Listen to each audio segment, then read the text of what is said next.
తప్పు చేశానురా పులి. నా తప్పుడు ఆలోచనలతో పసిపిల్లల భవిష్యత్తుని నా స్వార్థం కోసం వారి జీవితాలని నాశనం చేశాను. చదువుకోవాలని ఆశ కలిగిన ప్రతి పేద పిల్లను, వాళ్ళ భవిష్యత్తును నాలాంటి వాళ్ళ స్వార్థపు ఆలోచన వల్ల ఎంతో మంది చదువుకు దూరమై బాధపడుతూ చివరికి నాలాంటి వాళ్ళ చేతిలో చనిపోతున్నారు.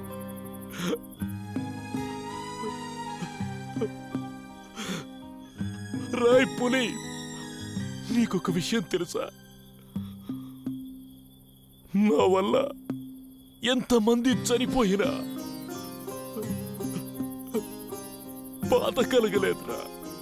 కనీసం జాలి వేయలేదు. కానీ ఈరోజు నా చేతిలో ఒక పసిపాప చనిపోతే గుండె చెరువయింది, మనసు బరువయింది, కంట నేను ఆగకుందిరా.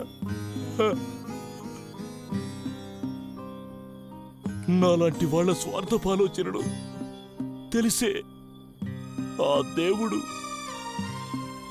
నాకు పిల్లల్నివ్వలేదురా. అయినా నేను మారలేదు. ఆ పసిపాప చివరి కోరిక అందరూ చదువుకోవాలని. ఆ పసిపాప తుది మాట బ్రతికుండాలంటే నేను మారాలి. ఈ ఊర్నే మార్చాలి. అలా చేస్తేనే ఈ ఊళ్ళో పేదరికం పోయి ఇన్నాళ్ళ నా పెద్దరికం నిలబడుతుంది. అందుకు ముందుగా నేను మారాలి.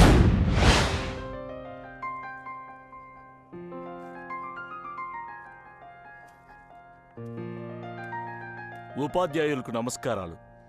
ఈ రోజు నుంచి ఈ పిల్లలు ఈ రోజు నుంచి ఈ పిల్లలు మా పిల్లలతో పాటే పాఠాలు వింటారు. ఈ పిల్లలు కూడా మా పిల్లలతో పాటే ఉంటారు.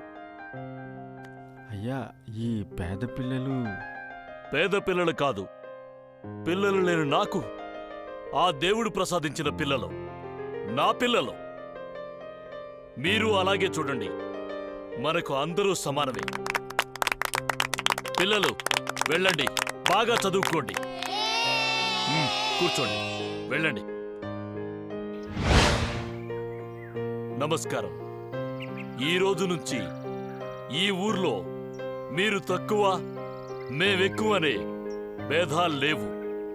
మీరు మాలా బతకాలని రేపట్నుంచి ఈ ఊళ్ళో ఉన్న వాళ్లకు కాదు మన చుట్టుపక్కల గ్రామాల్లో ఉన్న వాళ్ళందరికీ రాత్రి బళ్ళు పెట్టించి మీ భవిష్యత్తు, మీ పిల్లల భవిష్యత్తు బాగుండేటట్లు చూస్తాను. ఇప్పుడే వెళ్ళి విద్యాశాఖ మంత్రిని కలిసి మాట్లాడొస్తాను. నమస్తే. For more updates, like, comment, subscribe to our channel. Hey darlings, గంటని click చేయడం మర్చిపోకండి.